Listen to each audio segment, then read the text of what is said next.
Assalamualaikum warahmatullahi wabarakatuh. Nama saya Intan Putri Rahayu dari Manajemen 19A5.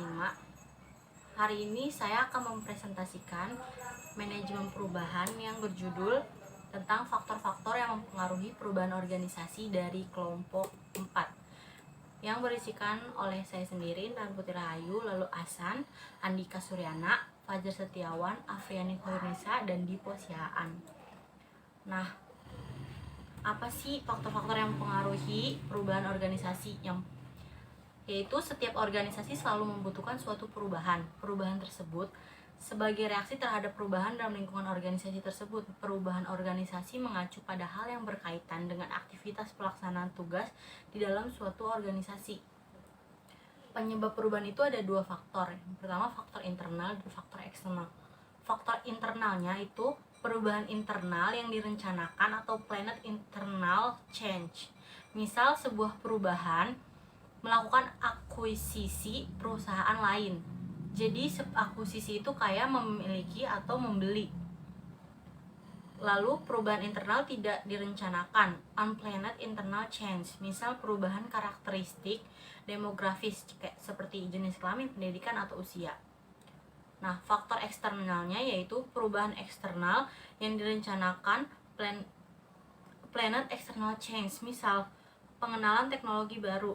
Lalu perubahan eksternal tidak direncanakan, unplanned external change, misal perubahan kebijakan moneter sebagai respon perubahan politik dan ekonomi tiba-tiba. Lalu tingkat perubahan organisasi. Tingkat perubahan organisasi, perubahan pada sikap individu pada organisasi meliputi aspek pengetahuan, sikap atau perilaku, dan ketidakpuasan. Perubahan pada tingkat kelompok. Yang pertama, kelompok sebagai media atau wahana perubahan. Yang kedua, kelompok sebagai sasaran perubahan. Yang ketiga, kelompok sebagai agen perubahan. Perubahan tingkat organisasi. Yang pertama, perubahan peran dalam aktivitas formal organisasi. Yang kedua, perubahan pada tingkat organisasi berbeda dan cenderung rumit dibandingkan dengan perubahan di tingkat individu dan kelompok. Pengembangan organisasi. Tujuan utama pengembangan organisasi adalah untuk memperbaiki fungsi organisasi itu sendiri, peningkatan produktivitas dalam efektivitas organisasi, membawa implikasi terhadap kapabilitas organisasi dalam membuat keputusan kualitas dengan melakukan perubahan terhadap struktur, kultur, tugas, teknologi, dan SDM. Pendekatan utama terhadap hal ini adalah mengembangkan budaya organisasi yang dapat memaksimalkan keterlibatan orang dalam pembuatan keputusan yang efektif dalam organisasi. Menurut Robbins, tujuan PO ialah meningkatkan kepercayaan dan dukungan di antara anggota organisasi, menemukan solusi yang sinergis terhadap masalah, menaikkan tingkat responsibilitas diri dan kelompok. Jadi PO itu kayak semacam promosi order gitu. Jadi sebelum mengeluarkan perubahan kayak seperti direncanakan, seperti itu. Jadi untuk tahu seberapa banyak responnya. Ciri-ciri pengembangan organisasi itu ada 5. Yang pertama, merupakan strategi terencana dalam mewujudkan perubahan organisasi. Yang kedua, merupakan kolaborasi antara berbagai pihak yang akan terkena dampak perubahan.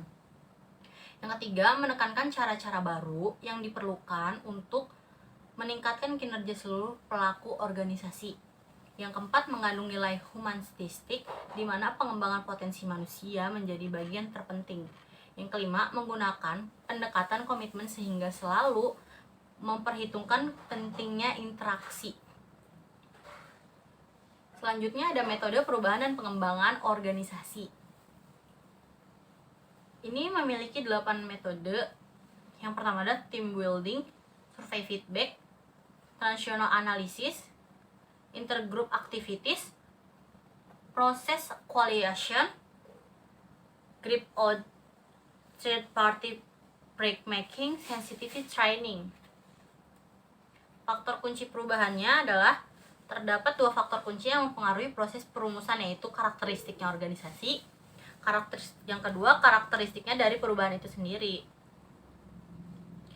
6 tema penting dalam mengelola proses perubahan, yaitu arsitektur perubahan, komunikasi, performa manajemen, cultural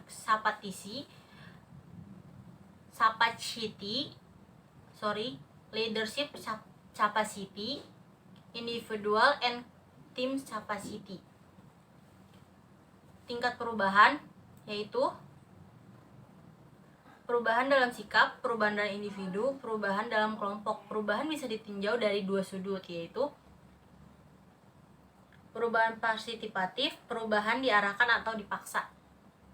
Jadi ada dua macam ya. Respon terhadap suatu perubahan.